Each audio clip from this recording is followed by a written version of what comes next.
Buenas noches, amigos. Me ocurrió en el verano de 1985, en el mes de agosto. Yo tenía 12 años.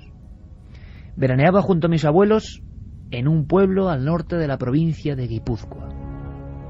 Lo recuerdo como si fuese hoy, sobre todo por el tacto de este viejo libro negro. Era habitual verme correteando por la librería de ese pueblo. Aquella mañana había llegado una novedad sorprendente. Yo, a pesar de ser un chiquillo, ya andaba intrigado con el gusanillo del mundo del misterio, y sobre todo de algo que me apasionaba: los ovnis.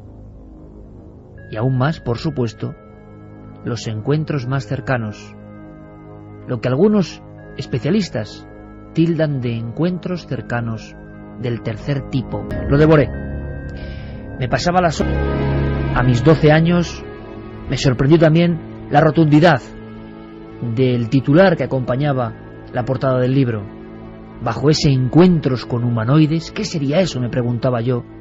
Decía, rezaba, miles de seres humanos se han encontrado con ellos en todos los lugares del mundo. Y es verdad, miles de personas, hoy y ayer, en la historia y en el presente, han asegurado, de pronto, como si la realidad sufriese una especie de fricción, como si entrásemos durante unos segundos o minutos en un espacio onírico, en lo que algunos llaman subconsciente arcaico, el lugar donde está todo lo extraño que acompaña a la raza humana, lo han podido ver.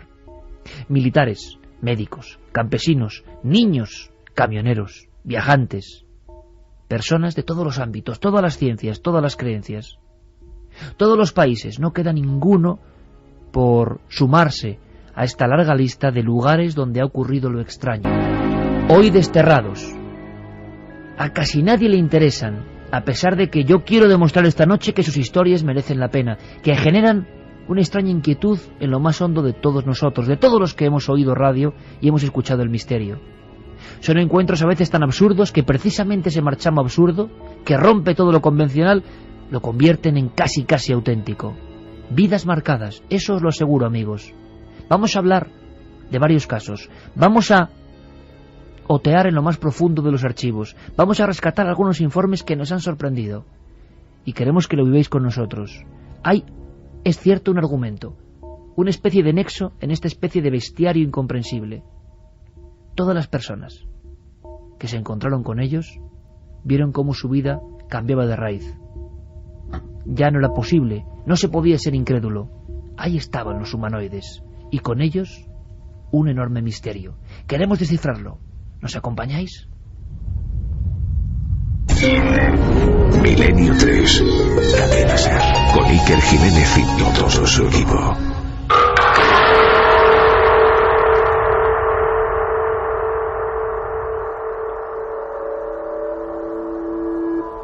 Y ojo, vamos a rescatar casos antiguos, cierto, los que más nos sorprenden, las formas más bizarras, más extrañas, más de la fantasía o de la locura, o de la verdad. Y digo ojo porque los casos, a pesar de que ya no se habla tanto de ellos, se siguen produciendo. Claro, hay una variación. Antes se contaban, ahora da demasiada vergüenza. ¿Quién va a creer en esto? Pero las personas que los vieron son personas normales. Un día, todo varió. Santi, buenas noches. Buenas noches, Iker. Santiago Camacho va a traer documentos que demuestran que en unos lugares donde han ocurrido cosas, hasta prácticamente el día de hoy, siguen pasando esas cosas. Esas manifestaciones siguen queriendo decirnos algo. Pues sí, porque muchas veces el gran caso de la ufología, la gran aparición que llena titulares de periódicos, pronto pasa al olvido y nos olvidamos de que después de 5, de 10 años, a lo mejor en el mismo sitio siguen sucediendo cosas extrañas. Y ha habido algunos investigadores que han dedicado décadas de su vida a uno solo de esos sitios del misterio, a uno solo de esos casos, y han terminado recuperando más y más incidencias en el mismo lugar. Carmen, buenas noches. Buenas madrugadas, Iker. En tu mesa, en tu sector de la mesa de este estudio de la cadena SER, junto al micrófono, un libro sorprendente, lleno de figuras, de formas.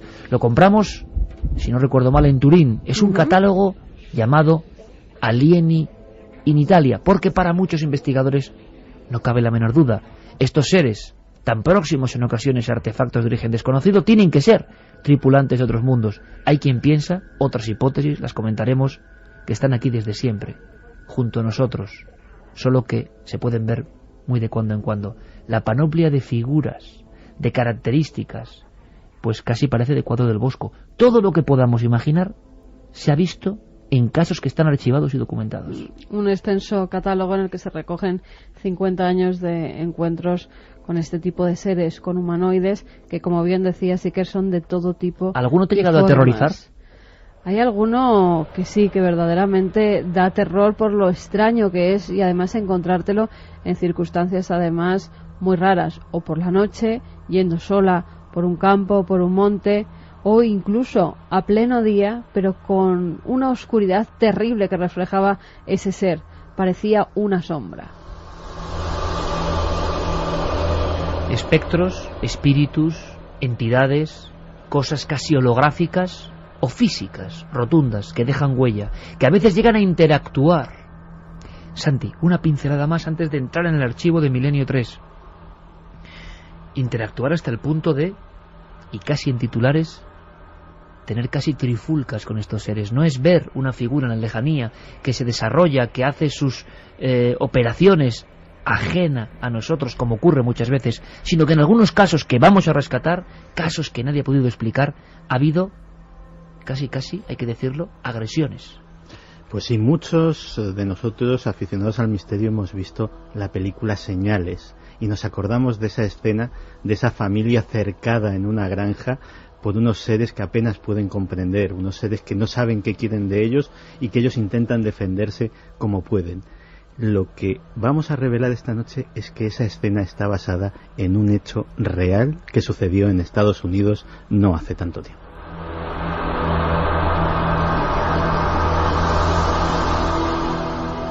Comportamientos insólitos, a veces humanos, demasiado humanos, pero con estas características, seres gigantescos de más de 3 metros sin cara, sin rostro, enllantados en una especie de traje blanco, con los brazos en cruz, caminando cerca de la cumbre del monte Etna. Figuras de apenas 50 centímetros, pivotando en torno a una especie de trompo luminoso, aterrizado en Aznalcázar, Sevilla, 1935. Figuras que tienen poco de humano y parecen más animaloides. Como Fortunato Zanfretta en Italia, 1978, le pareció ver una especie de reptil que se incorporaba y que le miraba fijamente. ¿Es posible? ¿Es posible que junto a nosotros vivan estas criaturas de los sueños? Interacción a veces absurda.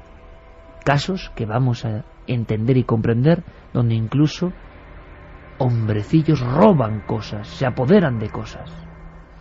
Pues sí, que uno de esos casos es el sucedido en Cenina, en Arezzo, en Italia, donde 2 seres de pequeña estatura, y decía la testigo como con cara de hombres muy mayores, casi tienen una trifulca con una campesina de 40 años. ¿Qué son? ¿Qué quieren de nosotros? ¿Por qué están ahí desde el principio del tiempo, aproximándose a vehículos que de pronto se paran en mitad de la carretera? Asomando entre la maleza, por ejemplo, los niños de Cancifré, en la zona norte de Ibiza, 1978 finales. Tienen que subirse a un árbol porque una especie de robot, algo parecido a la imagen que tenemos de un autómata, se ha aparecido junto a un objeto y les está observando. La mirada de estos seres casi siempre es algo que no olvidan los testigos. Nuestra idea, sin ir más allá, sin querer profundizar en el sentido de las hipótesis, porque creemos que las hipótesis se renuevan siempre. El ser humano busca una explicación, como para estar más tranquilo. Y al final, cualquier hipótesis no vale de nada ante el misterio, precisamente, de la naturaleza de estos seres. Parecen lejos de todo y de todos, pero de repente vienen aquí para observarnos. Hemos elegido un puñado de casos. Creo que la aventura va a merecer la pena. La iniciamos, como no, con Carlos Largo, Fermín Agustí y nuestro piloto hoy en la nave del misterio, Carlos Ródenas. ¿Dónde viajamos? A un lugar muy frío, 17 bajo cero, un bosque helado, un caso que a mí también me heló la sangre en las venas. 7 de enero de 1970. Inmediaciones de Injärvi, Finlandia. 16:45 horas.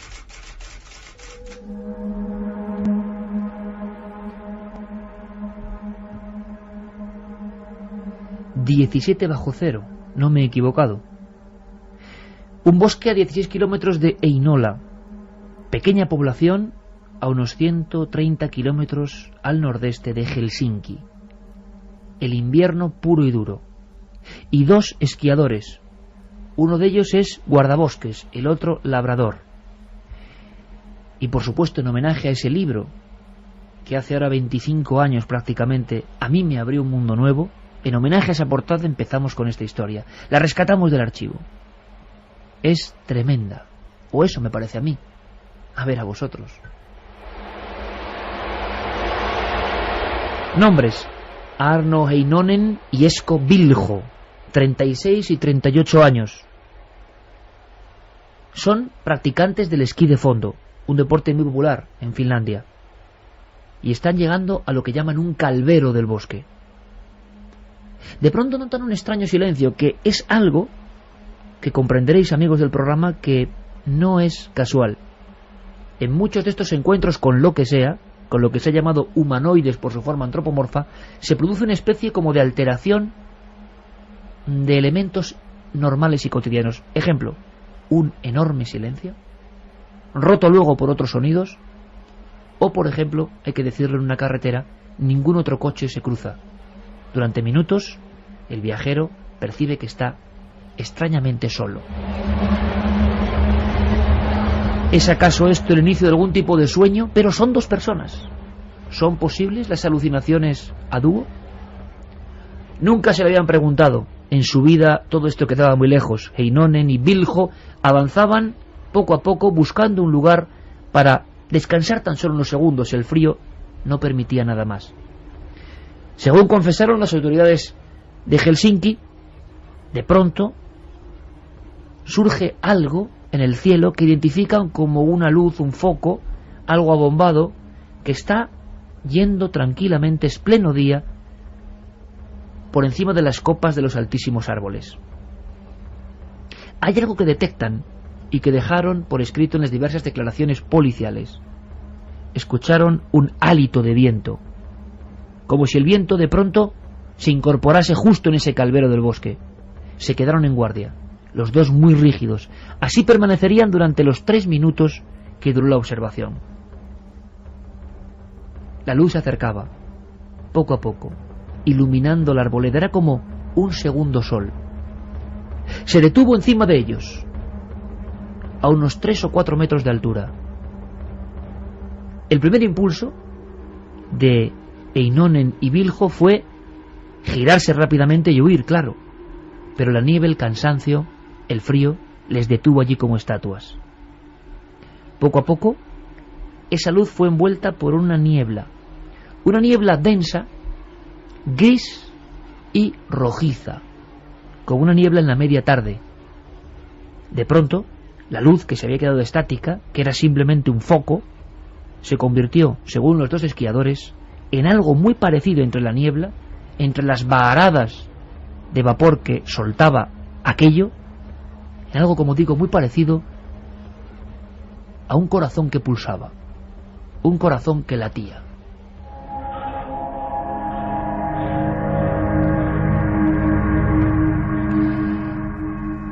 Siguen los 2 absolutamente rígidos, y aquel corazón, aquel gran elemento pulsante rojizo, va configurándose como un disco, como la típica y tópica imagen que tenemos de 2 platos casi encarados unos con otros. Sí que distinguen 3 esferas perfectamente marcadas en la base de este objeto de unos 4 metros de diámetro.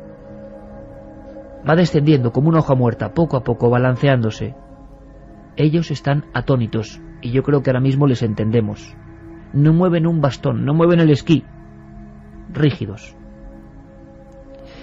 Perciben ambos, y el testimonio concuerda, que del centro de esa especie de panza de la nave surge un tubo de luz. No saben si es algo físico que está tocando el suelo o es eso, una luminosidad.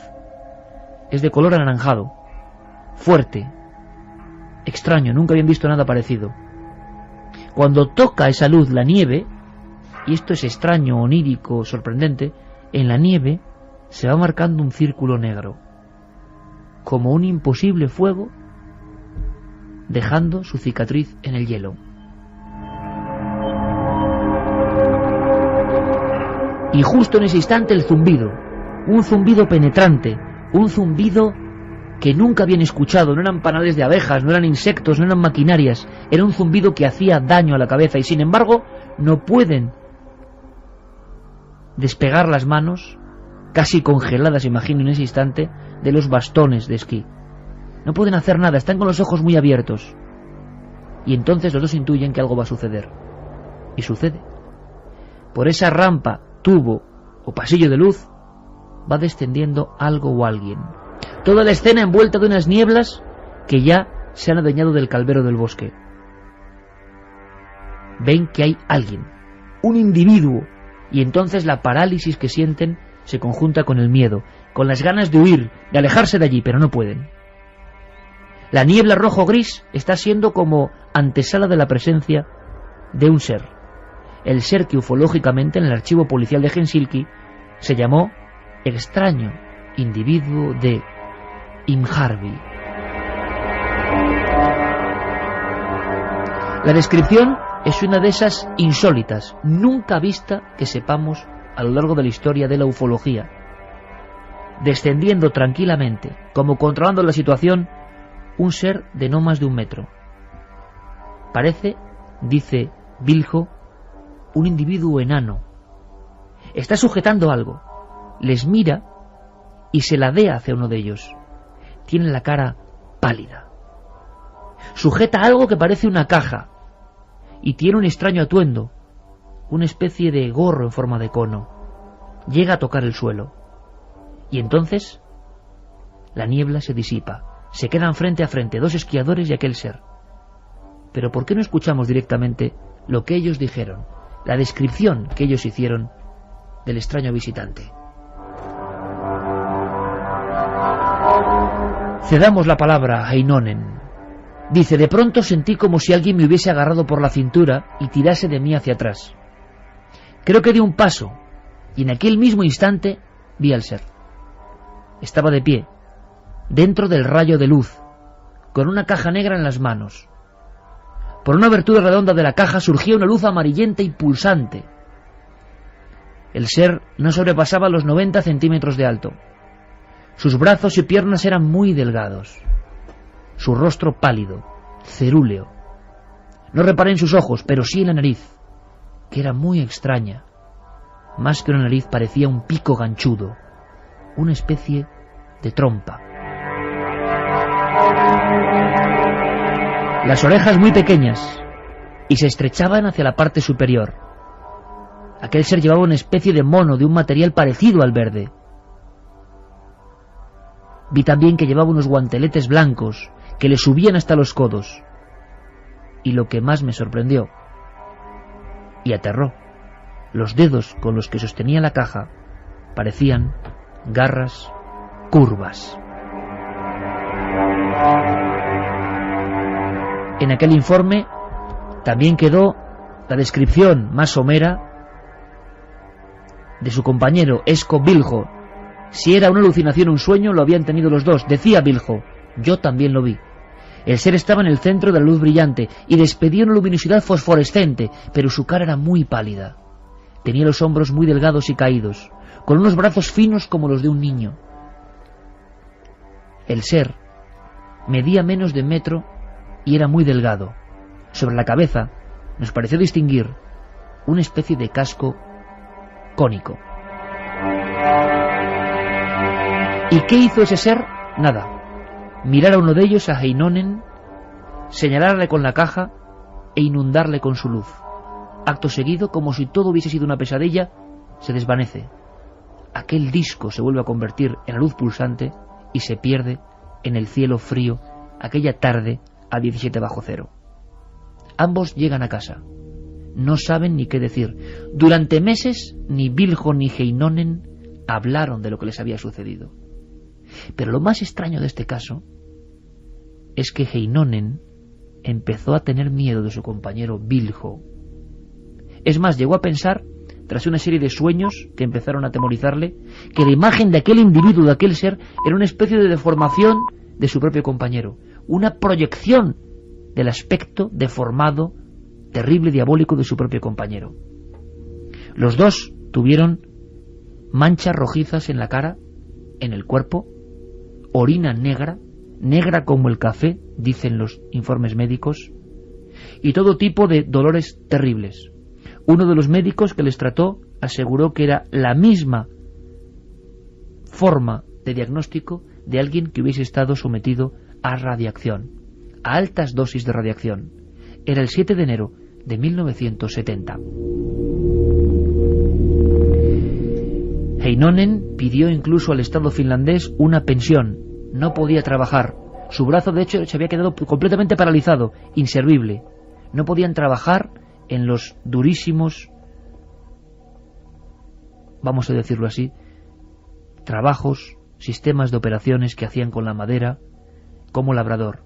El guardabosques tampoco, se había quedado como un inútil prácticamente. Poco después, uno de ellos entró en una especie de vena de misticismo. Para muchos, Vilho se volvió loco. Había asegurado observar al mismo ser tiempo después. Y los dos, hasta el final de sus días, porque no sabemos qué fue de ellos, fueron fotografiados, se midió la radiación y no había nada. Los dos, como digo, tuvieron en sus casas, en sus pequeñas cabañas, no muy lejos de ese bosque, sucesos terribles por las noches, visiones, despertarse y creer que ese ser estaba dentro del domicilio, con la caja, las garras, esa extraña nariz, mirándoles. ¿Se habían vuelto locos? ¿Eran víctimas de un experimento? Nunca lo sabremos. Ambos no pudieron volver a trabajar. La locura de aquella visión les acompañó para siempre. La extraña historia del ser, del pequeño ser con una caja entre las manos, del bosque de Imharvi. Historias antiguas, historias que quedaron ahí, testigos que no quisieron saber más. Y no son las únicas. En este caso, un ser diminuto, menos de 1 metro, y con aviesas intenciones por lo que parece. Pero el mundo del misterio nos trae mucho más. Otra de esas estampas que nos impresionó a todos los que hemos vivido y nacido con el misterio es la de una figura rarísima, extraordinaria, también parece que con garras, casi como un fantasma, gigantesco, gran altura por lo que parece, y que deambulaba por un sitio muy concreto en Estados Unidos. Es hora de sacar ese informe a la luz. Campiña de Flatbush, Virginia Occidental, Estados Unidos, 12 de septiembre de 1952.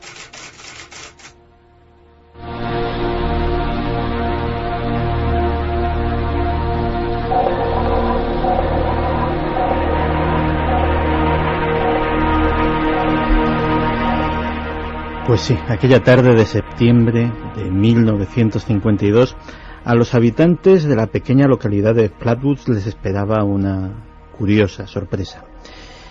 Eran las 19:15 horas. Caía una de las últimas tardes de verano y pues los muchachos, un grupo de ellos, estaban jugando al fútbol americano en un campo improvisado con una pelota vieja, cuando vieron cruzar el cielo una enorme esfera rojiza iridiscente que automáticamente captó su atención. El juego se detuvo, la siguieron con la mirada y vieron que iba a aterrizar más o menos, según calculaban, en los terrenos de un granjero llamado Fisher, que conocían ellos muy bien. Automáticamente, pues los chavales se organizaron para hacer una expedición a ver qué era eso.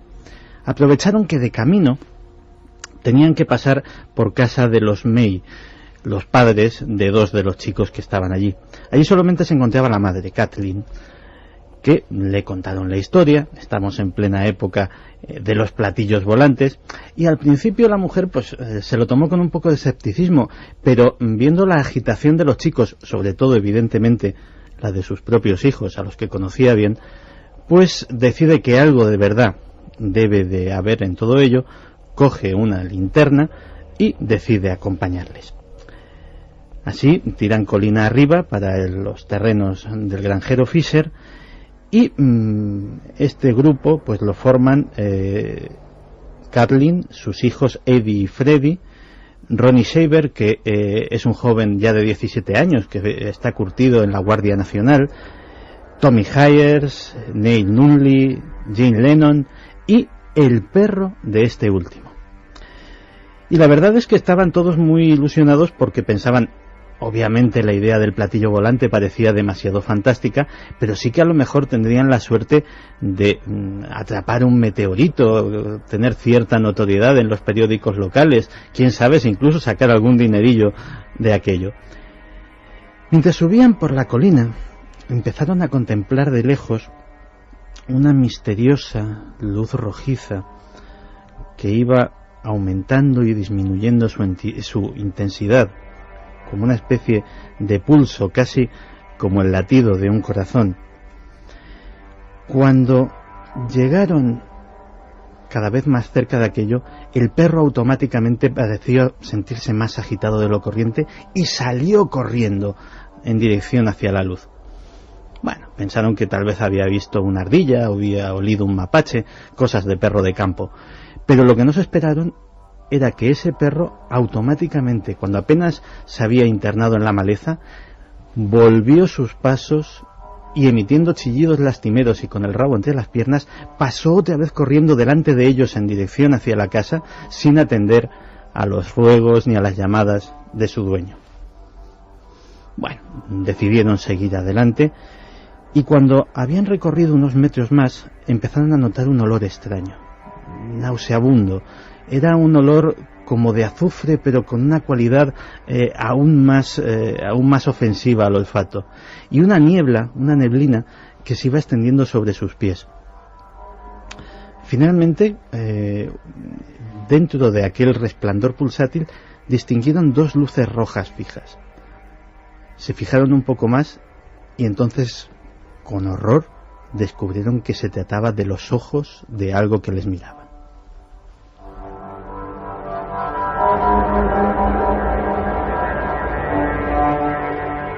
Aquello salió de entre la hojarasca y bajo un árbol centenario pudieron contemplar su enorme tamaño. Calcularon que eran 3 metros de altura.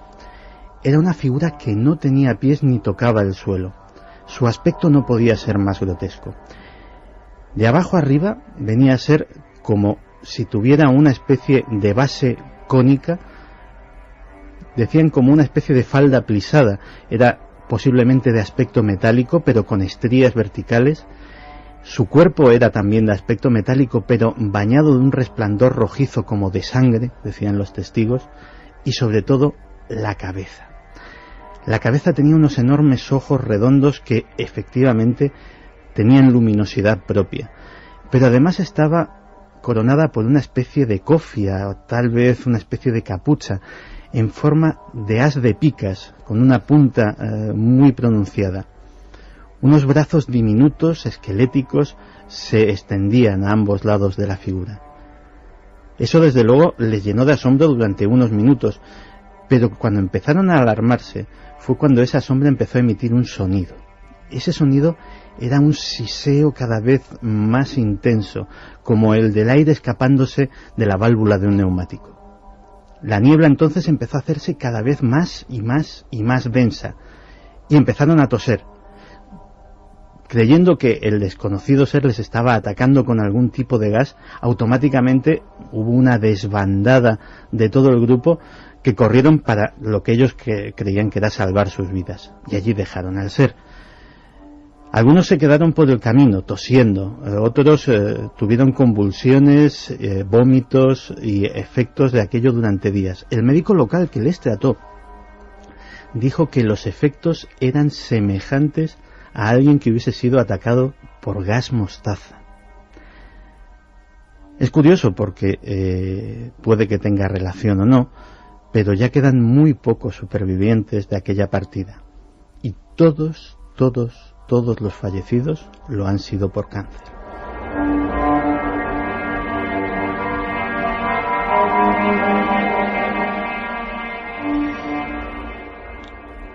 A las pocas horas, uno de los chiquillos acompañó al sheriff al lugar y efectivamente quedaban restos de algo enorme que había debido de pasar por allí, ramas rotas, algunas huellas. En el aire seguía flotando ya muy levemente ese olor azufrado. Y fíjate que ese árbol centenario empezó a pudrirse a partir de ese mismo día, y a día de hoy solo queda un tronco que casi se desmenuza con las manos, y nadie ha sabido tampoco comprender qué le sucedió. Esa es la historia que viene en los libros, la historia del encuentro de Flatwoods. Claro, decíamos al principio del programa que una gran historia, un gran caso, a veces eclipsa los otros casos que siguen sucediendo en el mismo lugar. Porque fuera lo que fuera, el humanoide, el monstruo, lo llaman allí, de Flatwoods, parece ser que se quedó. El primer caso de avistamiento sucede cuando ni siquiera la prensa da el aviso de esto. Sucede justo al día siguiente. En otro lugar del condado de Braxton, una pareja va con su coche, también curiosamente a la misma hora, a la hora del crepúsculo. Estamos ya en el día 13 de septiembre de 1952 y de repente pues ese automóvil se detiene sin causa aparente. La pareja, que se dirigía y vivía de hecho en el pueblo de Frametown, otro pueblo cercano del condado, pues no lo ve especialmente raro, una avería. El hombre se baja, abre el capó, revisa cables, batería, todo parece normal, pero de entre la maleza surge una luminosidad y otra vez ese sonido de siseo. Se dirige hacia allí, también provisto con linterna, cuando lo que ve es muy parecido y a la vez distinto de lo que ven los primeros testigos. Porque de cintura para abajo, por decirlo de alguna manera, el ser seguía siendo el mismo, seguía sin posar su base en el suelo, flotando a unos centímetros, seguía teniendo ese aspecto metálico icónico, pero de cintura para arriba parecía como si se hubiese en aquellas 24 horas despojado de una armadura o despojado de algún tipo de protección, porque tenía un aspecto humanoide, verde intenso, con escamas, reptilesco, que aterrorizó al hombre, que automáticamente se metió en el coche haciendo desesperados intentos de arrancarlo. La neblina los empezó a envolver a ellos y, lo que era más alarmante todavía, empezó a meterse dentro del automóvil. Las toses y los gritos eran ahogados por el siseo y sobre todo por el ser que rodeaba de una forma siniestra el vehículo y llegó a posar una mano que solamente tenía 2 dedos, como una garra, encima del capó, dejando una marca como si un ácido hubiese corroído la pintura.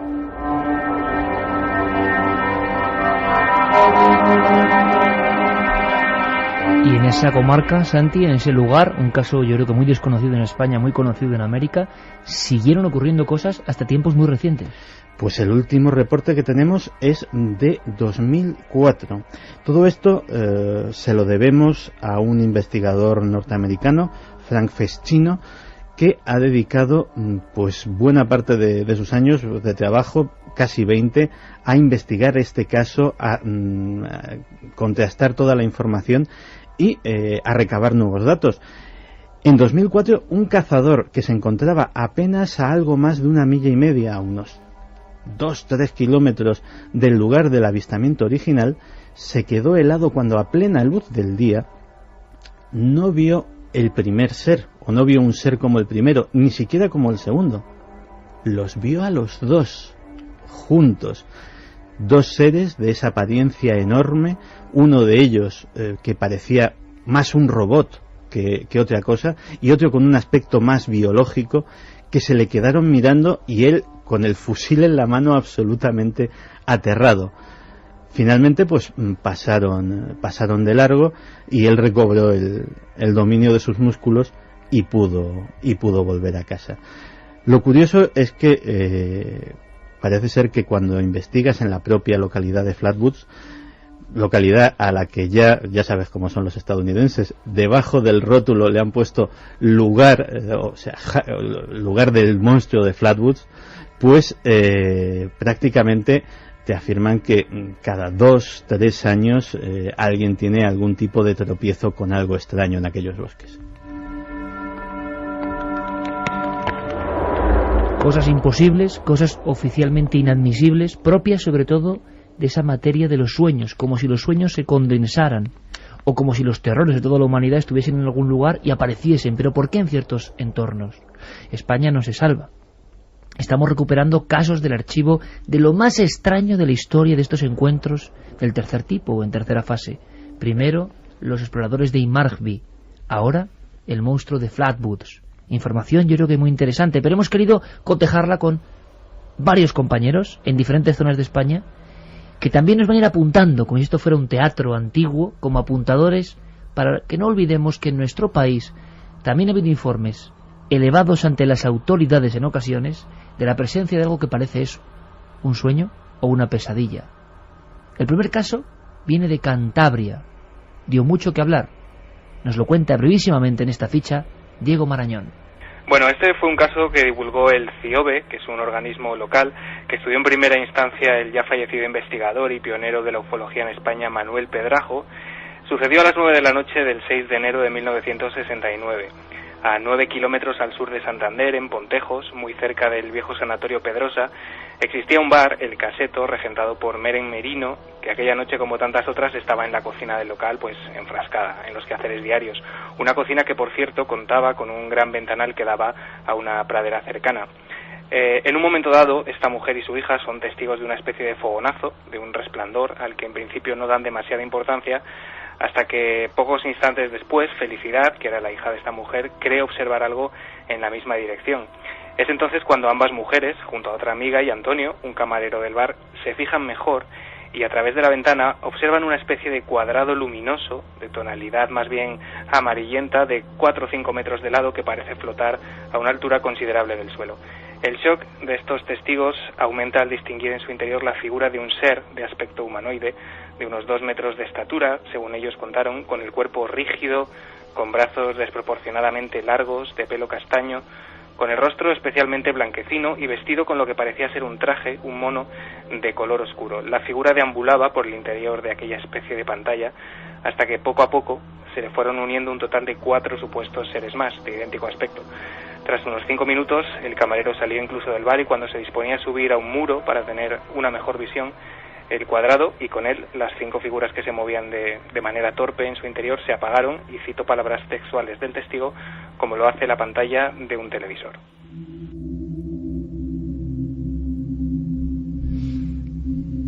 Y vosotros, amigos de Milenio 3, iréis entrelazando datos, sacando vuestras conclusiones, haciendo comparativas y viendo que muchos fenómenos se producen de la misma forma, con el mismo emblema, y da igual el tiempo transcurrido. Esto en España, Pontejos, 1966. Vamos con otra historia que ocurre en Italia, que tiene toda una serie de componentes curiosos. Por ejemplo, en Inmargby veíamos que un humanoide salía de un tubo de luz, casi como una aparición religiosa. Si esto ocurrió en el tiempo antiguo de la historia, ¿cómo pudieron interpretar las diferentes culturas y civilizaciones estos hechos?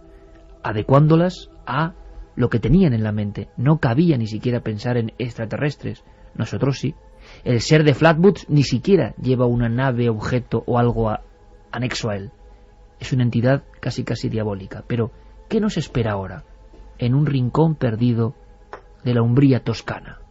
Día de Todos los Santos de 1954. Poggio de Ambra, Toscana, Italia.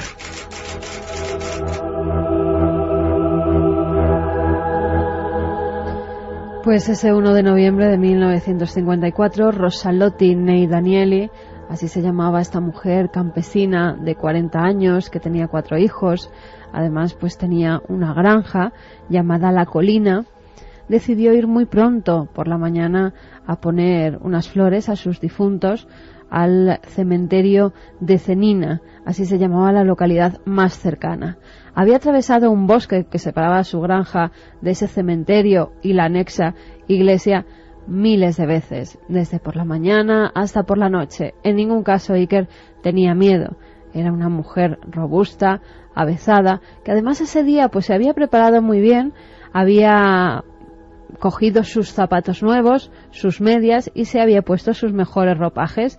La fecha hacía que se vistiera de forma diferente y que fuera a rendir culto a sus difuntos. Para que no se estropearan esos zapatos y las medias, los llevaba en la mano. En la otra llevaba un ramo de claveles rojos. Iba caminando por ese bosque cuando de repente ve una extraña formación, una especie de objeto cónico, como si dos conos se juntaran por sus bases. Además, con los primeros rayos del sol parecía que aquello reflejaba esos rayos, reflejaba la luminosidad. Cuando se fue acercando más, se dio cuenta que justo al lado había dos seres muy pequeños. En un principio pensó que podían ser niños. Por la baja estatura no llegaban a 1 metro de altura, pero cuando se fue acercando más, vio rasgos como de hombres mayores, como de viejos. Tenían la cara bastante arrugada, los ojos pequeños, negros, alrededor muchas arrugas, muchas patas de gallo, pensó ella en un primer momento, y hablaban un idioma extraño. Iban vestidos con una especie de mono gris muy pegado, una capa que salía de la parte trasera, el casco del mismo color y con una especie de orejeras extrañas que ella no sabía muy bien qué eran. Se quedó un poco atónita ante ese espectáculo y ante las palabras que parecían dirigirse uno a otro. Todas parecían decir liu, lo, la. Ella creyó que eran japoneses o chinos por el idioma, pero los rasgos no eran asiáticos. Estaba expectante cuando esos dos pequeños hombrecillos se fueron acercando a ella. Parecía que tenían una sonrisa en su cara, pero la boca era algo extraña. El labio superior parecía estar cogido hacia arriba y dejaba entrever unos pequeños dientecillos afilados. En ese momento es cuando a ella le entra el pánico.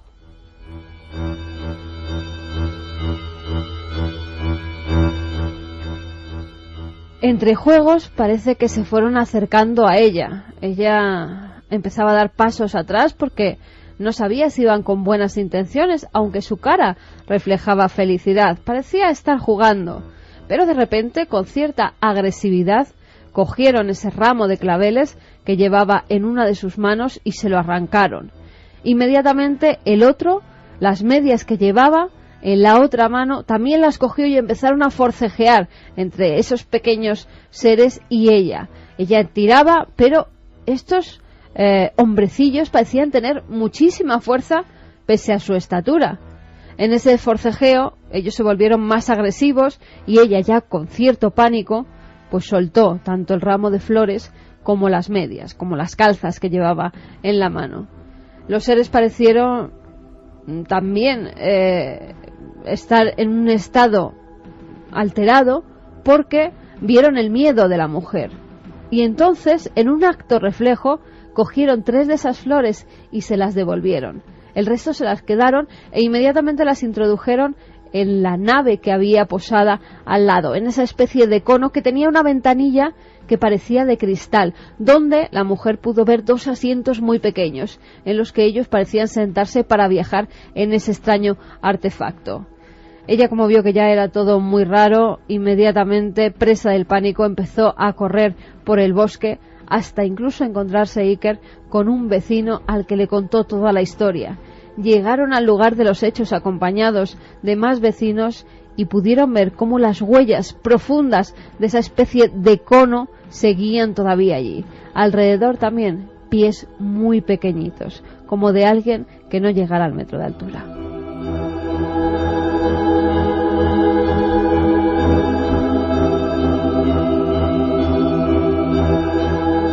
Esa mujer fue portada de Corriere della Sera, del Giornale dei Misteri muchos años después, y la composición que acaba de contar Carmen es una de las clásicas de la historia del miedo, hay que decirlo, en el 54, a los presuntos visitantes del espacio. No se podía argumentar de ninguna otra forma. Ahora podemos pensar, con nuestra mente de hoy, 60 años después, un experimento sociológico, un sondeo sobre el terror, una alucinación, una extraña broma macabra, o el mismo misterio de siempre, con diferente traje, el misterio de estos seres humanoides. El caso de la Toscana, el caso de Inmarby, el caso de Flatwoods. Estamos repasando los más extraños ocurridos a lo largo de nuestra historia, cada uno con cierto componente físico, otros con esa misma entretela muy poco densa que parece la de los sueños. Figuras con las que podemos ir haciendo un catálogo, no tienen nada que ver unas con otras. En esta mesa, donde están floreciendo todo tipo de publicaciones, aparece Pasaporte a Magonia, del astrofísico Jacques Vallée, el primero que dijo: hay que catalogar estos sucesos. No sabemos qué son increíbles, pero las personas son creíbles. Un catálogo que refleja, sin duda alguna, los miedos de los seres humanos a lo imposible. Antes solo podía ser la presencia del demonio o la presencia de lo angélico irrumpiendo en esta realidad. En el tiempo en el que el hombre pone su visión fuera de la tierra, ¿qué puede ser más que la conciencia, el recuerdo, la remembranza de que no estamos solos en el universo? Ahora, ¿todo esto es así?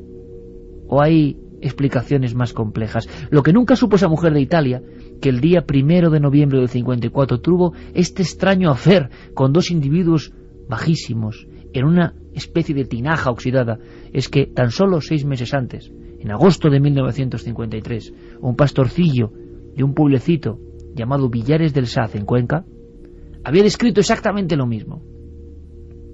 Miembros de Falange, un colegio religioso y 2 policías testificaron que en el lugar en el que él había asegurado observar lo mismo que ha contado Carmen, prácticamente había pequeños piececitos.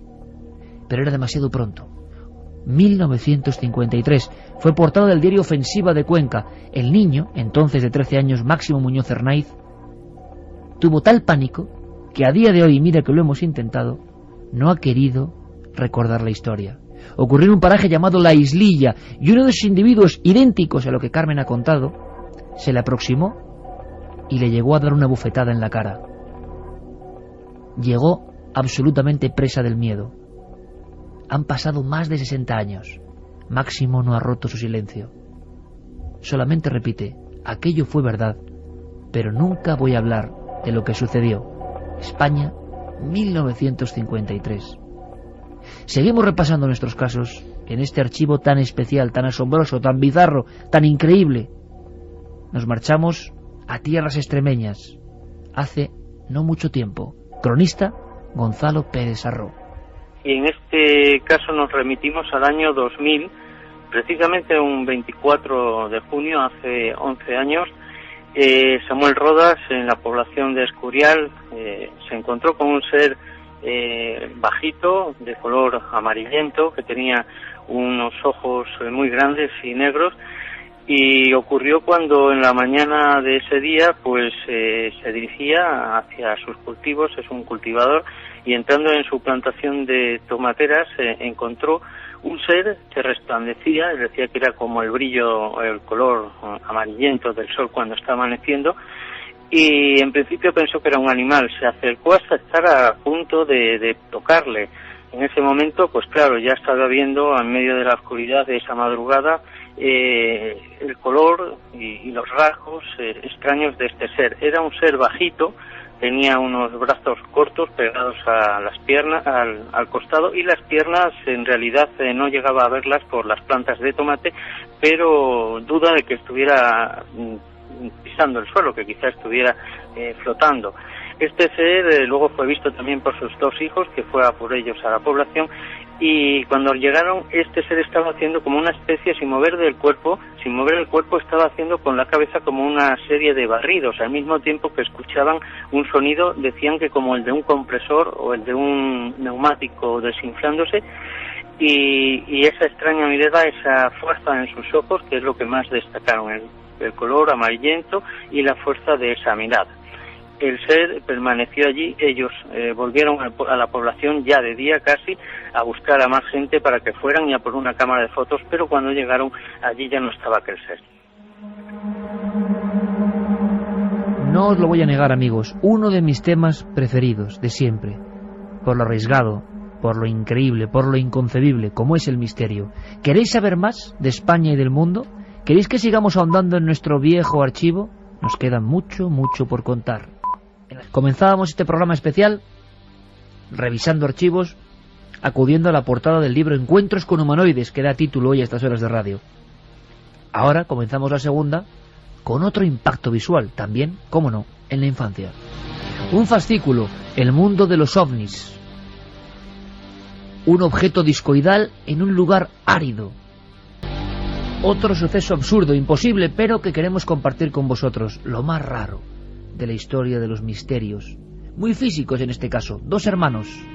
Uno de ellos, como ocurrió en el caso de Imargby, no quiso volver a hablar. El terror se apoderó de él. Casi se olvidó de hablar.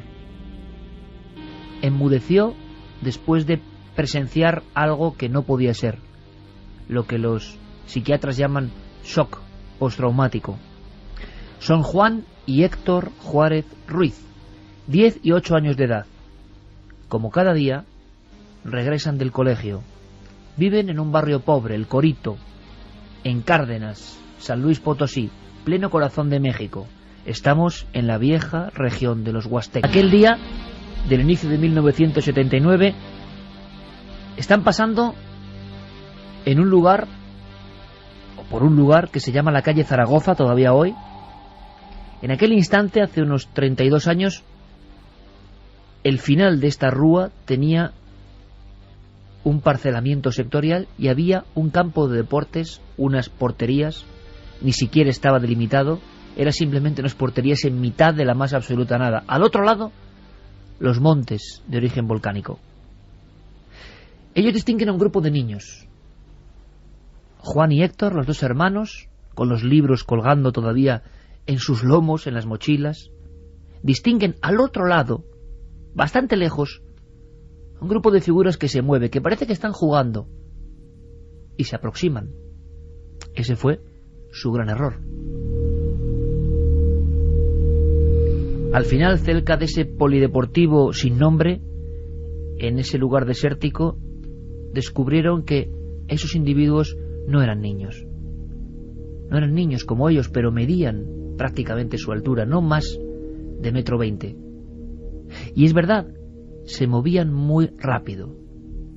El primer periodista que les entrevistó les preguntó a uno de ellos, porque Héctor se negó a hablar, si habían visto algo en el cielo. Y ni siquiera pudieron mirar a los cielos. Se quedaron imantados con la presencia de entre 15 y 20 individuos que evolucionaban en aquel sector de tierra árida. Días antes, en junio y en el mismo mes de enero, otros vecinos habían asegurado a los medios avistar 12 puntos luminosos evolucionando cerca del barrio del Corito. 12 luminarias que se esfumaron. Se acercaron un poco más, tuvieron valentía, y entonces percibieron perfectamente cómo los individuos no tocaban el suelo. Una vez más, la misma característica. Alguno de ellos se giró y miró hacia ellos. A unos 5 o 10 centímetros del suelo parecían flotar, y llevaban algunos aparatos o tubos que no comprendieron, no entendieron en su mente infantil. Lo que sí les dejó horrorizados, por lo menos al verlo en uno de esos intrusos, es que su rostro era prácticamente ovalado, humano, pero de persona mayor, y lo que creyeron ver o vieron ambos antes de salir corriendo es que o los ojos estaban fusionados o tan juntos que parecían un solo ojo. La prensa, el principal periódico de San Luis Potosí, tituló Los pequeños cíclopes.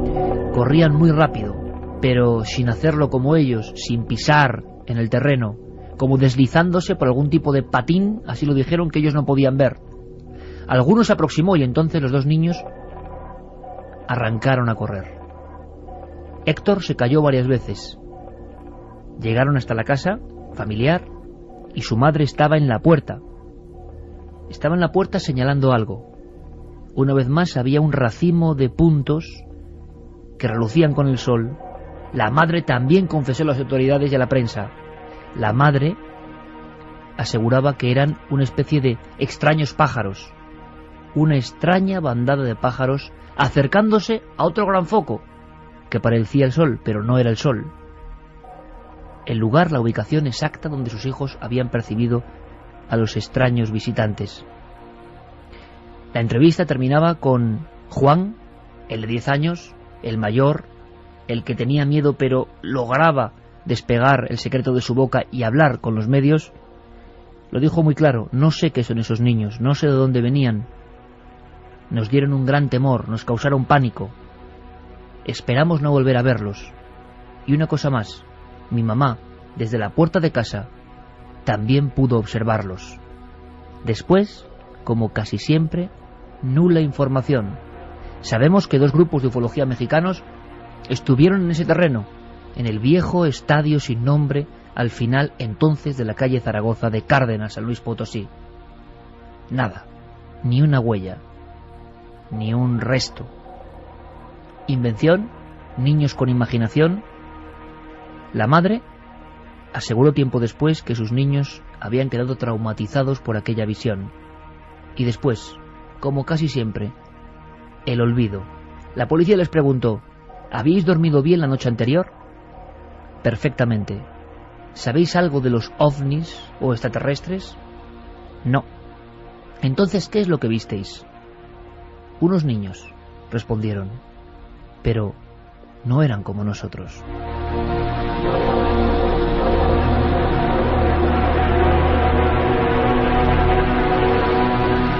Y es que los niños han sido protagonistas en muchas ocasiones de estos encuentros con lo extraño. ¿Tienen más imaginación o todavía tienen un halo mágico que les conecta con realidades que nosotros ya damos por imposibles y precisamente por eso no las vemos?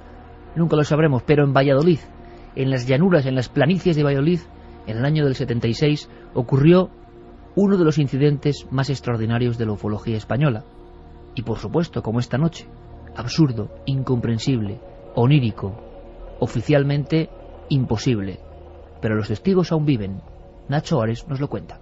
En la primavera del año 1976, Valladolid protagonizó uno de los casos quizá más importantes de esos encuentros en la tercera fase, que ya se denominaban así, no ese contacto directo con humanoides que tanto vivía mucha gente en la península ibérica. Es el caso de Fidel Hernández Rollán, el niño de Matapozuelos, un caso bastante curioso en el que fueron testigos de una luz de color rojo en este pueblecito muy cercano a la capital castellana, Valladolid. Un montón de vecinos de la localidad, incluso el párroco también dio fe del avistamiento de la luz.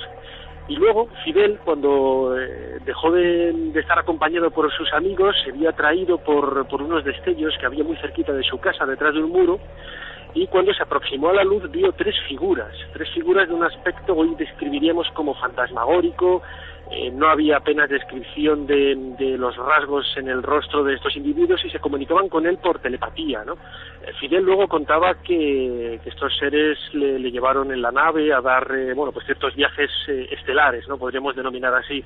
Y la historia quizá se convirtió en algo rocambolesca, pero la esencia, los pilares básicos sí que tienen muchos denominadores comunes con otros casos parecidos de los años 70 en España.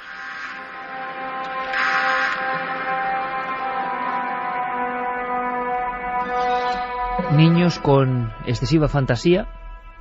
Ahí están los informes, los archivos, los documentos, la información periodística. En un pequeño pueblo de Estados Unidos hubo una noche de terror. También parece increíble, pero ha quedado en los catálogos como algo que no se ha logrado resolver jamás. Casi, sin temor a exagerar, podríamos hablar de una auténtica batalla o de una agresión. Conozcamos esta historia. Kelly Hospinville, Kentucky, Estados Unidos, 21 de agosto de 1956.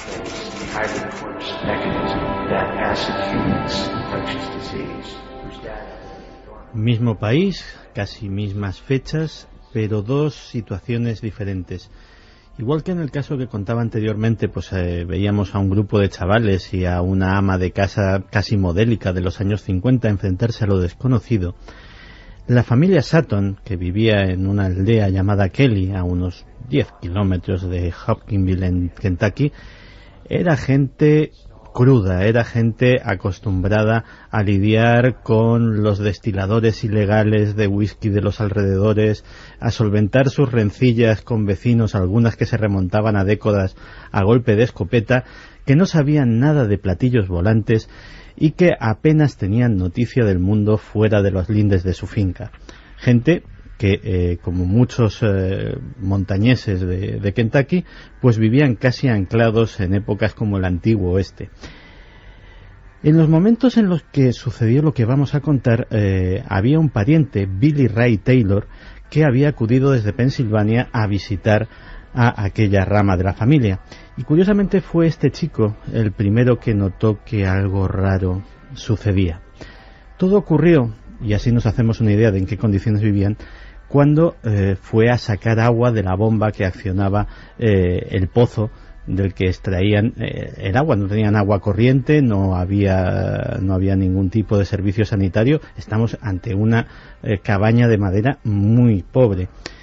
Y estaba accionando aquella bomba manual cuando divisó un objeto volador que merodeaba por la casa. Tenía forma de disco, también iridiscente, pero no de un color concreto, cambiaba de tonalidad muy rápidamente y acabó aterrizando, al parecer, más allá de una línea de árboles.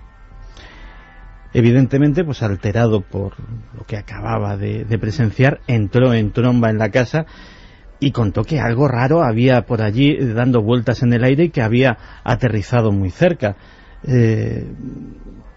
La verdad es que, bueno, todos pensaban, bueno, el pariente este ha venido a tomarnos el pelo, hasta que, y otra vez los animales son importantes, el perro comenzó a erizar el pelo de su lomo y a ladrar lastimeramente hacia la puerta.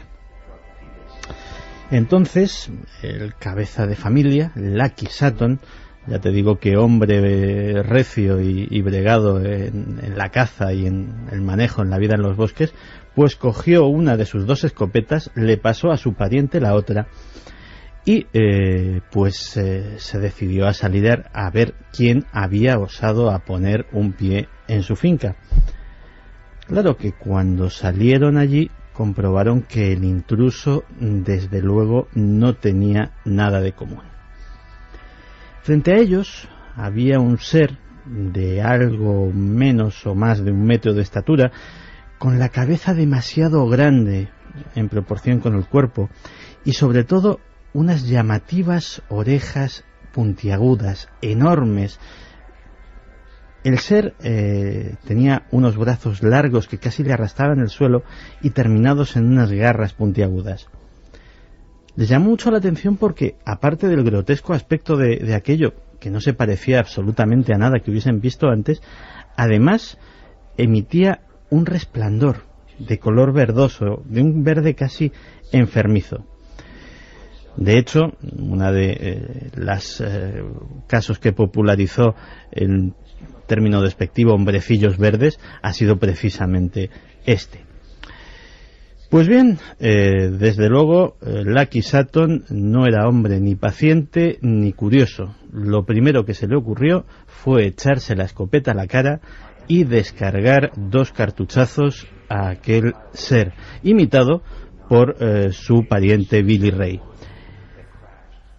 No pasó absolutamente nada. De hecho, el ser seguía como si nada le hubiese tocado, como si hubiese traspasado el disparo su cuerpo. Abrieron la recámara, cargaron otra vez y una nueva andanada. Nada otra vez. Desconcertados y guardando el paso, no huyeron precipitadamente, sino que sin perderle la cara fueron andando hacia atrás. Decidieron meterse en la casa por si lo que pudiera suceder. Y lo que pudiera suceder sucedió. De repente empezaron a oír pasos en el techo. algo estaba correteando por el techo de la cabaña. De repente una de las mujeres que había en la casa gritó, porque aquello se había asomado a la ventana. Nuevamente Lucky Sutton descargó contra la ventana su escopeta. Cada vez que oía pasos, cada vez que oía algo, disparaba a través de las paredes, a través de las ventanas, a través del techo, intentando alcanzar aquello. En un arranque de valor intenta salir otra vez, pero justo cuando está en el umbral de la puerta, nada más dar un paso, uno de esos seres, porque ya atisba que hay varios con la misma forma, con el mismo aspecto grotesco, uno de esos seres le engancha del cabello y tira hacia arriba de él. Lucky se lo desprende como puede, se vuelve a meter y bueno, el asedio dura unos minutos más hasta que lógicamente, muy asustados, dicen, bueno, ¿qué hacemos con los duendes estos? Te hacen un plan. Te salimos la mitad conmigo, la mitad con Billy Ray por la puerta trasera, cogemos los dos coches y bueno, a ver si no cogen a ninguno, pero por lo menos uno de los dos grupos tendría más posibilidades que el otro. Efectivamente, se dividen en esos dos grupos, cogen los dos coches y se dirigen a Hopkinsville casi sin ningún incidente. Claro, imagínate la cara del sheriff de Hopkinsville cuando le cuentan que media docena de duendes verdes, orejones, de aspecto bastante extraño, están asediando su casa y que solicitan la intervención de la policía. Automáticamente, pues el sheriff piensa que le están tomando el pelo, pero el aspecto de aquella gente, ya te digo que muy dura y muy bregada, pues no da lugar a dudas de que están genuinamente asustados. Así que decide ir con su ayudante y comprueban que, ya con la familia allí, que efectivamente, por lo menos la historia del tiroteo es 100% real. Hay múltiples impactos de posta en toda la casa y en los árboles y vallas de los alrededores, todas en la misma dirección, de fuera a adentro. Es decir, no ha ocurrido uno de los relativamente frecuentes tiroteos entre familias rivales que se dan en la zona, es decir, solamente se disparaba de una dirección. De los seres no había ni rastro, pero fíjate que el bueno del sheriff, en su informe, fue el primero, al menos que yo sepa, en acuñar una expresión que a ti te encanta. Fue Russell Greenwell, el sheriff de Hopkinsville, el primero que dijo que en la zona reinaba algo como una campana de irrealidad. Y la verdad es que él intentaba de esa forma definir que aquel sitio no parecía normal, a pesar de que lo que veía no se salía de lo extraño, que todo tenía un aire como onírico, como si se hubiese de alguna forma desplazado a otra zona de la realidad. Desgraciadamente para la familia Sutton, pues no había nada que requiriese la intervención del sheriff. Dice, bueno, pues vale, pues hay un montón de impactos de bala, pero no puedo certificar absolutamente nada más. Nada más irse el sheriff y su ayudante, los seres volvieron a asomarse por la ventana. El asedio y el consecuente tiroteo esta vez ya duró hasta el amanecer. La resistencia numantina de los Sutton incluso casi se cobra una víctima entre los duendes, como los llamaban, no sabían ellos nada de extraterrestres, cuando ven que a uno de los impactos de bala uno de ellos cae del tejado y comprueban que no cae a plomo, sino que cae flotando como una pluma, cae muy despacio. Automáticamente, de todas formas, al llegar al suelo se levanta y correteando se vuelve a internar en el bosque. No hay sangre, no hay restos.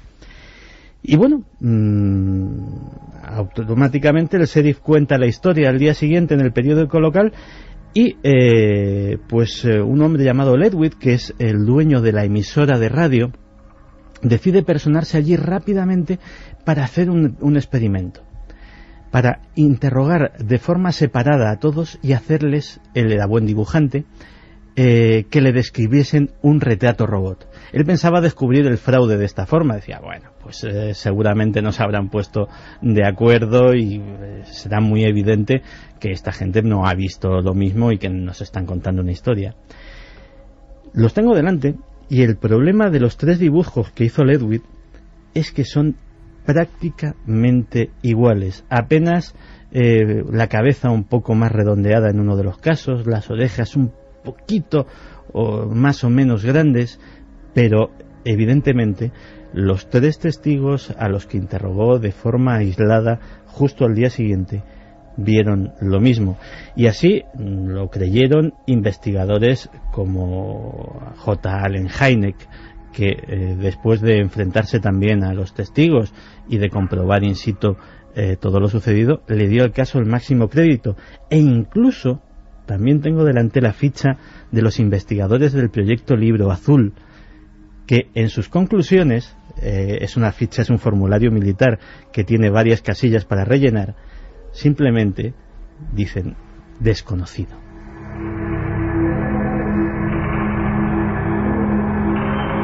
Ahora, Santi, sabemos por qué la película Señales tenía una raíz real, una familia asediada en un rancho por criaturas de otro mundo. Efectivamente, eso sucedió en la década de los 50 en un entorno rural como el que nos mostraba la película. Un caso tan importante y tan rarísimo que además tiene el honor de fundar varios términos fundamentales: campana de irrealidad o malditos hombrecillos verdes. Sea cual sea el origen de toda esta naturaleza absolutamente ajena a la nuestra, esta especie de negativo de la realidad, esta pesadilla que se encarna, acudamos a teorías de Jung o acudamos a la sensación de que hay seres que vienen aquí con un viaje interestelar tan largo para simplemente hacer estas cosas que nadie entiende. Es decir, en todo este batiburrillo incomprensible nos da la sensación de que hay un material humano importantísimo, un material antropológico de primer nivel.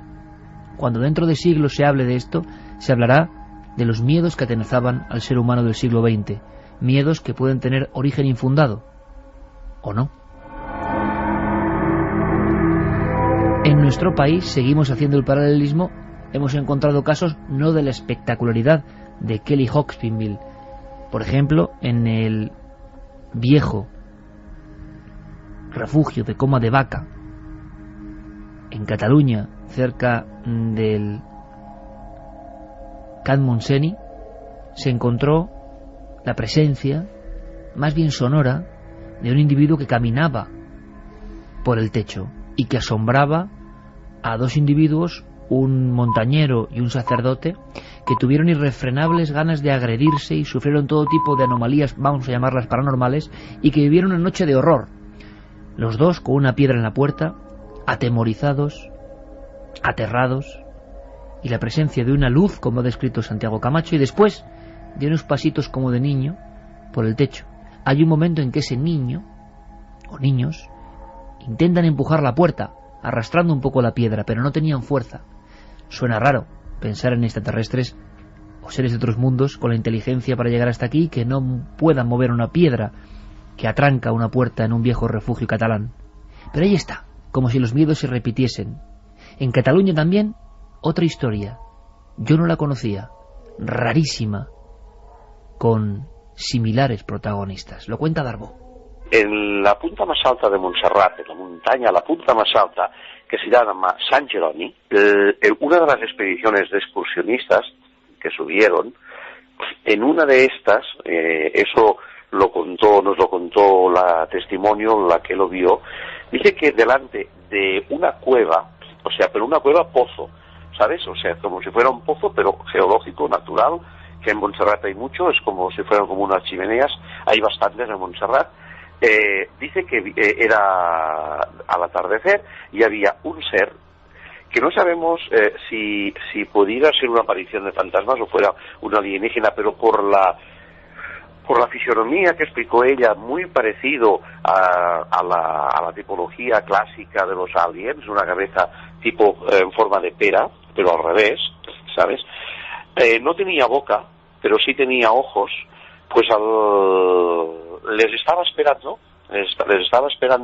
en la punta de la montaña donde había este pozo, pero la cuestión es que al verlo, el grupito que iban 3 o 4, se fueron todos corriendo, menos una mujer.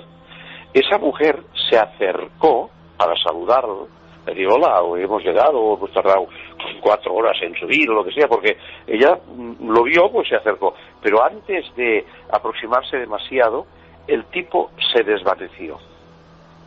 Entonces dijo haber escuchado como un sonido de aspiradora, como si fuera tragado, pero no desapareció volando hacia el cielo, sino que desapareció, eso es lo más sorprendente, cayendo por el pozo para adentro. Milenio 3. Cadena SER. Con Iker Jiménez y todo su equipo.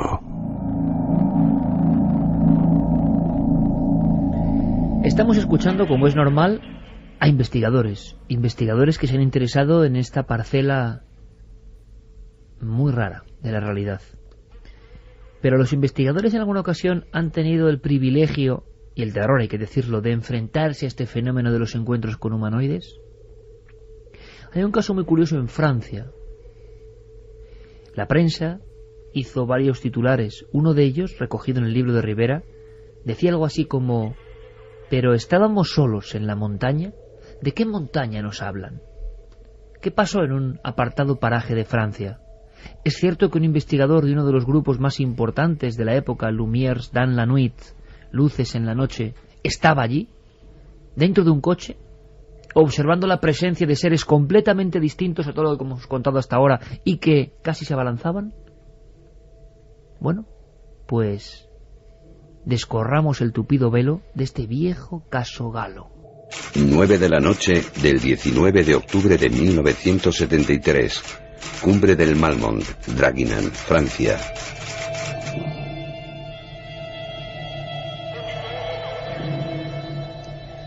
Pues en esa fecha Gabriel de Moog sube con su pequeña moto a esa montaña, al Malmont. Iba acompañado de su novia, que iba justo en la parte de atrás de la motocicleta. Subían a un recinto donde normalmente iban las parejas para pasar una noche romántica. Había una mesa de piedra allí, una serie de bancos donde los enamorados pues pasaban las noches, sobre todo en verano, y ahora que había pasado en ese 19 de octubre, pues parecía que querían estar buscando un lugar solitario para dar rienda suelta a su amor. Estaban ya allí en un banco sentados cuando de repente empiezan a ver una bola roja anaranjada que parece ir muy despacio justo por delante de ellos. Era muy luminosa, tenía un halo de luz más claro que la rodeaba y se desplazaba muy lentamente. Esa bola de luz empieza a hacer movimientos extraños hasta tal punto que creen que sube por el mismo camino por el que han accedido ellos hasta la parte de arriba de la montaña del Malmont. Ella se asusta mucho y le pide por favor que se vayan de allí, que quiere regresar a su casa. Gabriel así lo hace, cogen la motocicleta e inmediatamente bajan toda la cuesta que habían subido hace unos minutos para regresar a su domicilio. Deja a la novia en su casa y él se va a un local donde sabía que había más amigos para contarle la extraña historia que acababa de vivir.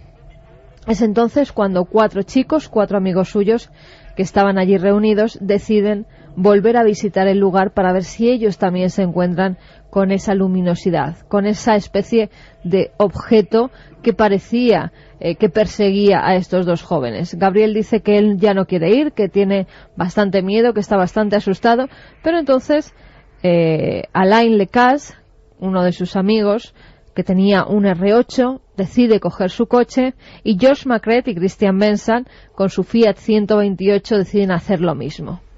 Comienzan a subir por la cuesta, llegan hasta el lugar donde su amigo les ha contado que se ha producido el encuentro, y durante varios minutos ellos no ven absolutamente nada. Ponen los coches mirando ya hacia abajo en la cuesta para irse, cuando de repente empiezan a ver una luz, y empiezan a oír como un extraño ruido.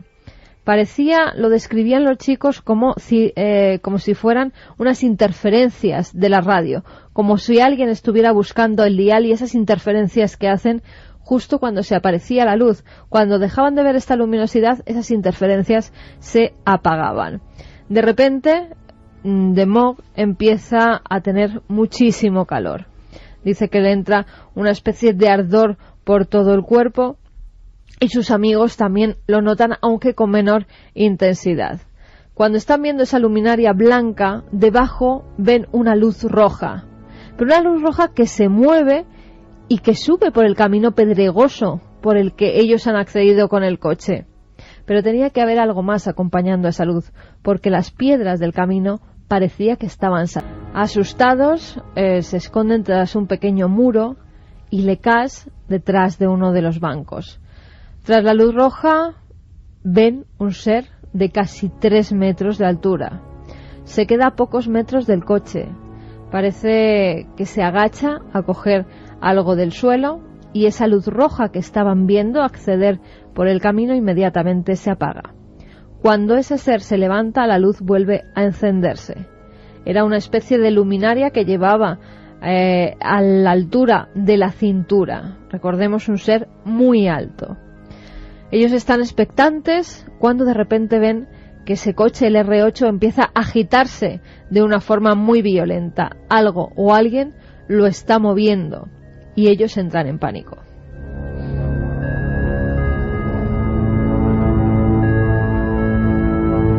Huyen despavoridos de aquel lugar y cuando creen que todo se ha calmado, estaban escondidos detrás de unos arbustos, ya no veían luces, ya no escuchaban nada, entonces deciden regresar a los coches.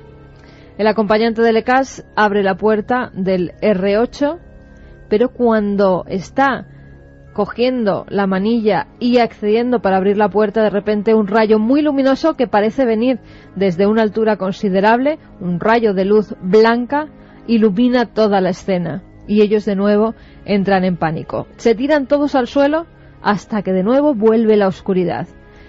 En un momento dado, cuando creen que ya todo se ha calmado, se suben al coche. Uno de ellos arranca y baja rápidamente por la cuesta. El otro no podía arrancar, pero piensan que como está cuesta abajo, lo intentarán, lo empujan un poco y entonces el coche a la tercera arranca. Cuando se encienden las luces, entran en pánico dentro del vehículo, porque ven a 3 seres de casi 3 metros de alto que están alrededor del vehículo de forma amenazante.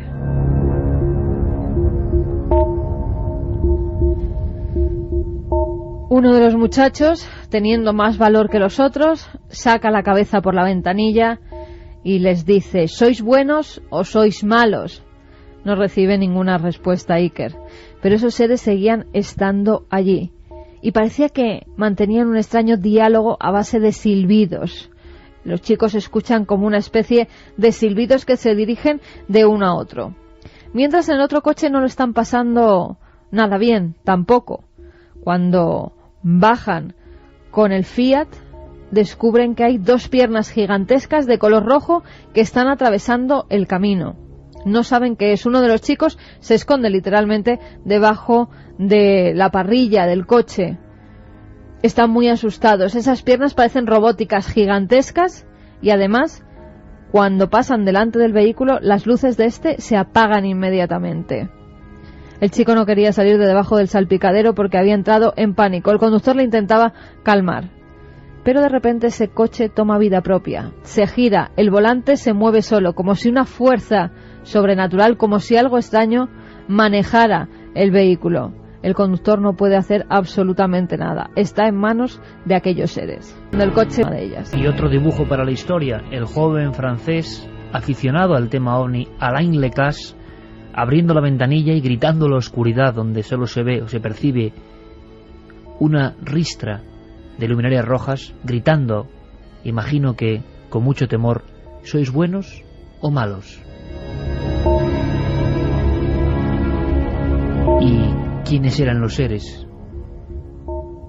¿Hay truco detrás de todo esto? ¿Hay interés por causar miedo en personas muy concretas para que luego se difunda? ¿O hay algo más?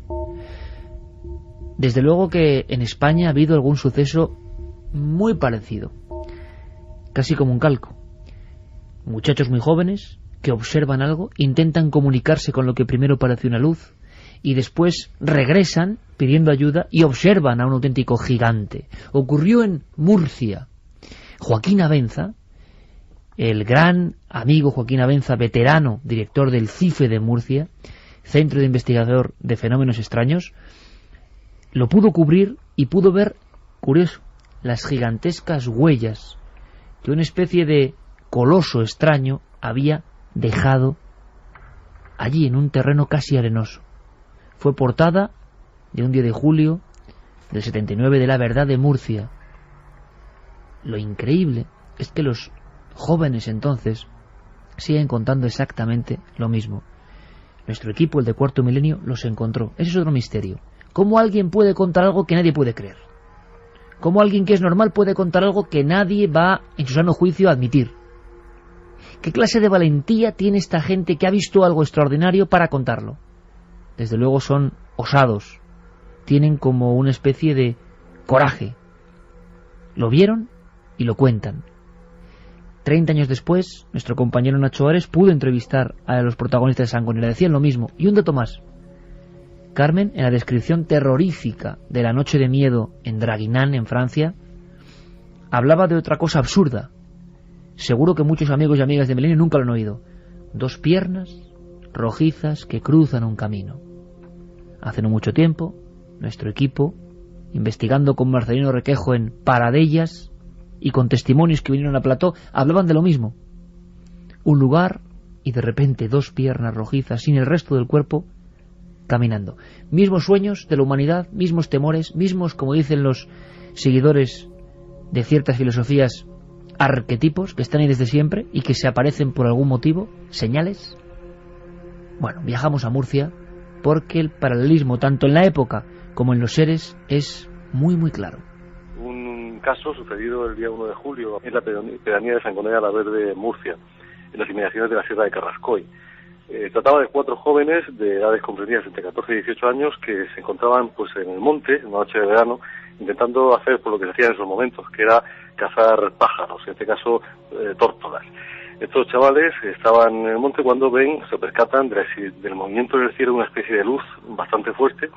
Esa luz parece ser que se posa en lo alto de un cerro y los muchachos, con unas motos que llevaban, pues intentan enfocar con el faro de la moto hacia esa luz, con la sorpresa de que la luz empieza a responderle mediante una especie de destellos. Estando en ese juego, todos muy inquietos, llega un momento que escuchan como el pisar unas ramas o el crujir de unas ramas próximas a donde estaban ellos.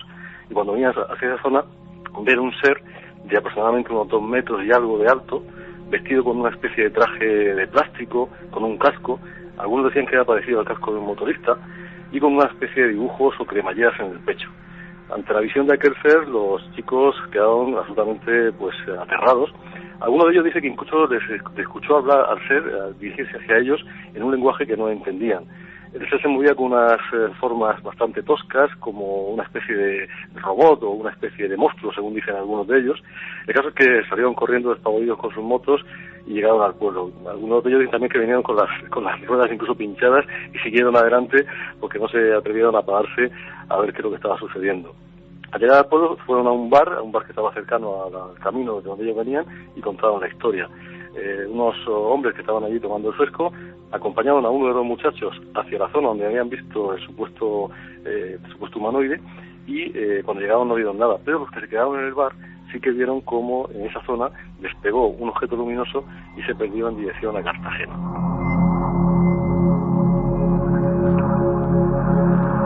Nuestro archivo podría contar casos todavía más insólitos.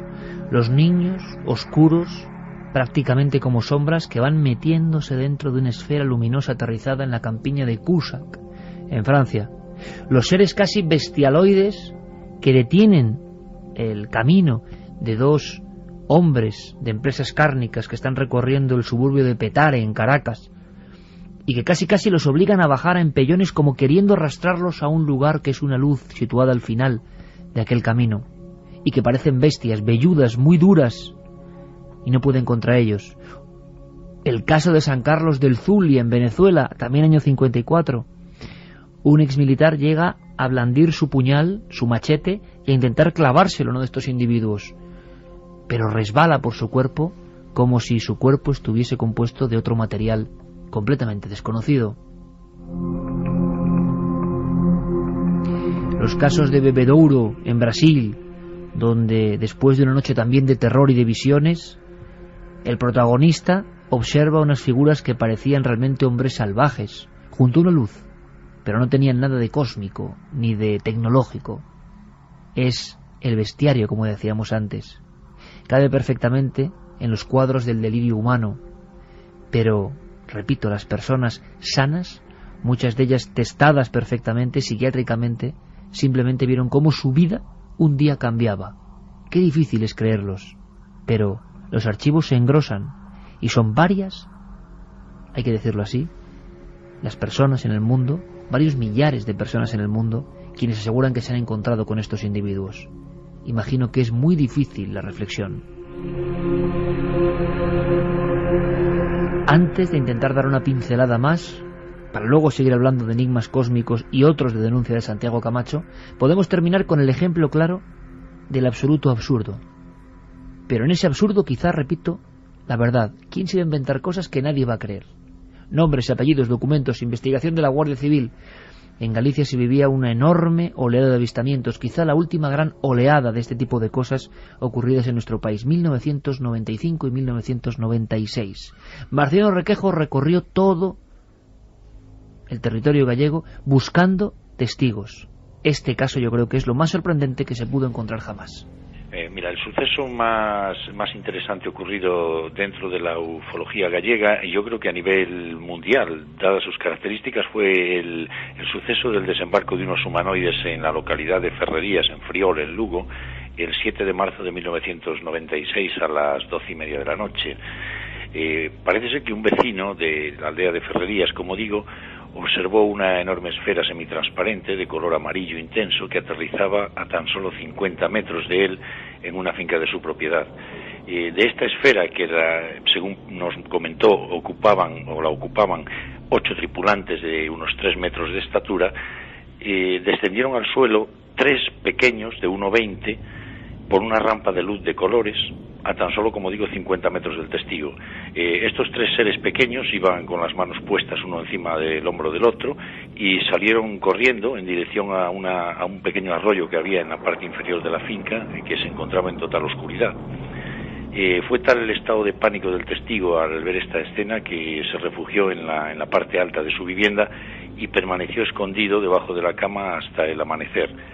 Nosotros en este lugar lo que encontramos fueron huellas de un ser bastante grande y pesado, con una zancada de 1,40 m aproximadamente, huellas de una profundidad de unos 19 centímetros y de una longitud de 28 centímetros.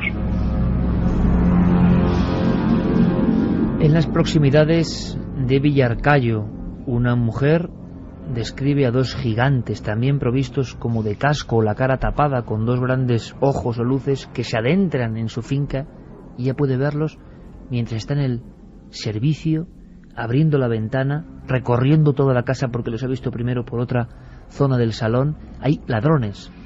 Cuando por el pequeño ventanuco más discreto, sin llamar la atención, sin encender las luces, contempla su caminar, siente un terror indescriptible. No parecían humanos.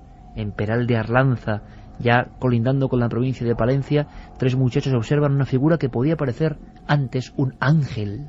Está situado sobre una loma, detrás de él, porque lo recorta con su luz, un objeto esférico. Pero ese hombre, enllantado en una especie de mono plateado, tiene lo que parece cabello casi albino, y le sonríe con una sonrisa que les da absoluto miedo. Está allá arriba, poderoso. José Setién, en Cantabria, en la zona de 7 Villas, tiene que dar un volantazo porque está viendo algo que parece más bien la raíz de un árbol, pero que es en sí un ser famélico, un ser tan delgado, enjuto, tocado con una extraña capa, altísimo, que va atravesando la carretera. Y así uno tras otro, tras otro, tras otro. En la Sierra de Ojén, en Málaga, una familia pasa una noche de terror, asegurando a los medios y a la Guardia Civil que han visto, incluso con desangrado de varios animales de su finca, animales salvajes, la presencia de algo que parece un hombre que está por la parte superior, conformado de forma habitual, un ser humano, una sombra, pero las 2 piernas parecen más bien patas o vigas de acero que caminan. Y por no hablar de los embozados en capas negras, como fantasmas de otro tiempo. También en plena Castilla, un individuo observa una luminaria y dentro un ser. Cuando le pregunta el periodista, ¿pero cómo era ese ser, un ser humano?, describe que lo más parecido que ha visto en su vida, lo que puede interpretar con palabras, es algo como un esqueleto. que brilla. Difícil, Santi, difícil buscar una coherencia que amalgame todo esto. Solo sabemos que no es nuevo. En Alençon, Francia, 1790, primer quizá informe de un accidente de un objeto volante que se estrella a las afueras de este pueblo, y según cuentan los notarios de la época, ven salir un extraño individuo, como los que hemos contado hoy, que se aleja en el bosque, como si su nave portadora hubiese resultado fatalmente dañada. Nadie se atrevía a ir tras él. Tantos y tantos casos, que viene de dónde este misterio, de lo más hondo de nuestra propia naturaleza, de nuestro yo, o algo exógeno que, como hemos visto, no parece físico a veces, pero deja huellas. Lo cierto es que no es nada nuevo. Fíjate, Heródoto de Halicarnaso, al que los historiadores citan cada vez que quieren saber cómo era el mundo, pues más allá del año 400 antes de Cristo. Si le hacemos caso en eso, ¿por qué no le hacemos caso cuando afirmaba que en aquella época, y según sus relatos así podía deducirse, era relativamente frecuente que la gente se encontrase en los cruces de caminos o en los riachuelos, se encontrase con faunos, con sirenas, con semidioses, se encontrase con seres que precisamente porque lo mágico y la mitología les hacía asumirlos como cosas extraordinarias pero naturales, pues los griegos de la época no le daban mayor importancia. Desde luego, si esos son los primeros testimonios que tenemos, se puede decir que por lo menos desde hace 400 años antes de Cristo hay otras cosas, otros seres, otros remedos de humanos, porque tienen siempre esa leve pátina de parecerse a nosotros pero no ser nosotros, que nos han ido acompañando. Y desde luego cabe preguntarse una cosa: da igual si son creación nuestra, que pueden serlo, y no digo de nuestra imaginación, o si vienen de otro lado, de otro cosmos, de otro confín. Desde luego, en cualquier caso, es algo que creo que es digno de recopilarse, de estudiarse y de recordarse, como estamos haciendo aquí. Y prácticamente enfilamos el tercer sector de nuestro programa. Tenemos una conexión que tiene que ver con astronautas. Información de excepción, porque nuestro compañero Javier Sierra está con ellos. Hay que saber pequeños grandes secretos de los hombres de las estrellas. Pero no podemos terminar sino haciendo un clip con el pasado. Los griegos hablaban de la realidad daimónica. Los daimones, figuras que no son de aquí ni de allá, que a veces están como en un puente entre dos mundos, que podemos verlos de forma fugaz y que nos dejan con la desazón de un secreto, de un misterio. El libro que ha sido protagonista hoy, empezábamos con el caso de los dos esquiadores en honor a su portada, Encuentros con humanoides, y la cita miles de seres humanos se han encontrado con ellos en todos los lugares del mundo, terminaba con un caso breve en Puerto Rico. Una especie de ser negruzco, como un daimon, como un demonio, y un individuo en un balcón. Se acercaba, parecía una luz, un globo, una forma, una bolsa de basura volandera. Parecía, no, era similar a un ser humano que flotaba y se agarraba, siempre según ese testimonio, con sus manos de bestia a los barrotes del propio balcón, para espanto del testigo. Imaginaos, amigos, lo que es leer esto en ese balcón del pequeño pueblo del norte de Guipúzcoa, donde yo descubrí los encuentros con humanoides. Solo un objetivo: que jóvenes generaciones, y no tan jóvenes, reconozcan esto, porque casi nadie habla ya de estos misterios. Dan vergüenza, da escarnio público, casi a nivel de misterio, comentar que esto puede suceder. Pero nada tan maravilloso como la tipología. Algunos investigadores, como el brasileño Jader Pereira, intentaron hacer un catálogo, intentaron hacer fichas reales para saber qué clase de razas nos visitan. Al final desistió. Era imposible. Miles de testimonios, miles de formas, tantas quizá como el género humano, como las ideas, locuras y glorias del género humano. Ahora, quizá, como ocurre en las viejas pinturas de Tassili y otros lugares de la prehistoria, la presencia de ellos, parecen humanos pero quizá no lo sean, es constante, tutelándonos, viajando con nosotros y dejándonos, como siempre, con un mar de preguntas.